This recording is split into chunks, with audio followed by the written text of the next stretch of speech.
Buen día a todos ustedes. Estamos una vez más aquí en nuestro podcast llamado Educando a México.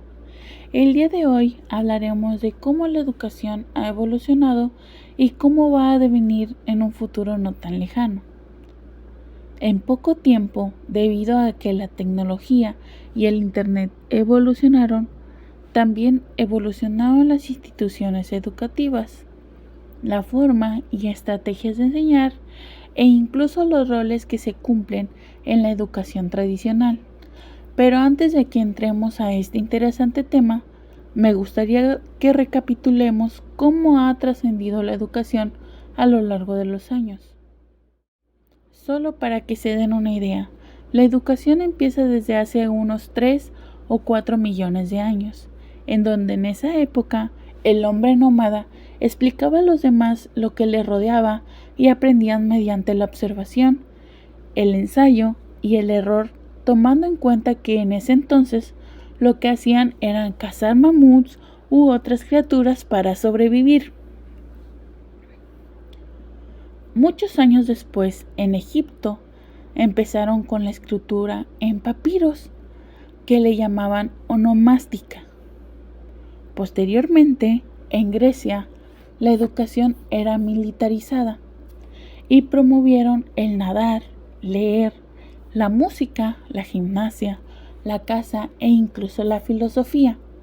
Luego, muy cerca a ese tiempo, en Roma, los padres se hacían cargo de la educación de los niños a partir de los 7 años, enseñándoles sobre la política y cómo se manejaba la sociedad. Hasta en esta época, que era muy cerca de los 800 a.C., toda educación era para los más privilegiados, mientras los demás solo aprendían oficios generacionales para dedicarse a ello. En la Edad Media, la educación se enlazaba con los monasterios con el fin de que las personas fueran cristianas, hasta que en el Renacimiento se desarrolló un poco la astronomía, la geografía, las matemáticas y las ciencias naturales.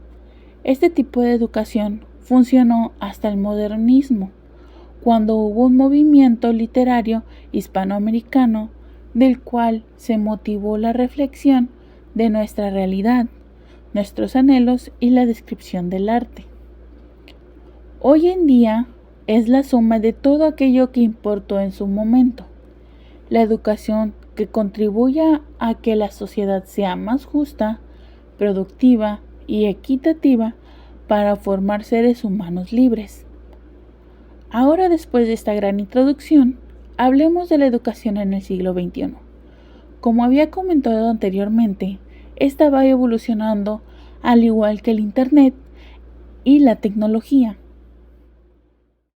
En un futuro, las instituciones de las cuales comparten los docentes con los alumnos se convertirán en entornos interactivos. La educación tradicional, en donde se lleva a cabo los elementos de la comunicación, pasarán a segundo plano, debido a que la principal misión a corto plazo es guiar a los alumnos a través de su propio aprendizaje. Los alumnos interactuarán entre ellos poniendo en práctica el aprendizaje colaborativo con el apoyo del docente.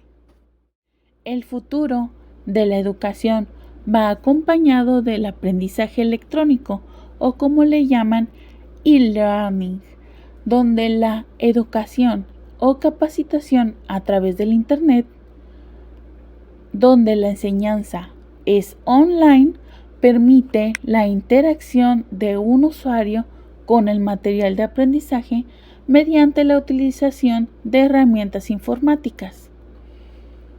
Este mismo sistema de educación fomenta la autoformación y evita la dependencia directa del alumno respecto al docente. Al igual, el alumno se sitúa como centro de proceso educativo. Tomemos en cuenta que esto ya existía en la educación tradicional, pero no podemos comparar el que un docente se dirija a 20 o 30 alumnos que a uno solo. También tiene muchas ventajas como lo es el costo, la inmediatez o facilidad de obtener la información, la flexibilidad y la calidad de una formación. Y si hablamos de superescuelas, nos podemos enfocar en cómo se reduce la violencia de cualquier índole en las instituciones o el bullying entre alumnos, con el propósito de que los alumnos disfruten su etapa de aprendizaje y que tengan una calidad de vida. O como el diseñar proyectos basados en experiencias para que el alumnado desarrolle herramientas como lo es la organización de tiempo, la filtración de información y la elección de procesos de aprendizaje colectivo. Consecuentemente, los alumnos tendrán muchas posibilidades de acceso a fuentes de conocimiento, con una mentalidad más universal y menos localista. Protagonista indiscutible de su aprendizaje, un ciudadano global que busca a través del aprendizaje un modo de responder a alguna necesidad del entorno, como lo dice Nuria Miro. Y es así como se desarrollará la educación en los próximos años. Esto fue Educando a México, y recuerden que solo hay un bien, el conocimiento, y solo hay un mal, la ignorancia. Sócrates. Nos vemos a la próxima. Hasta luego.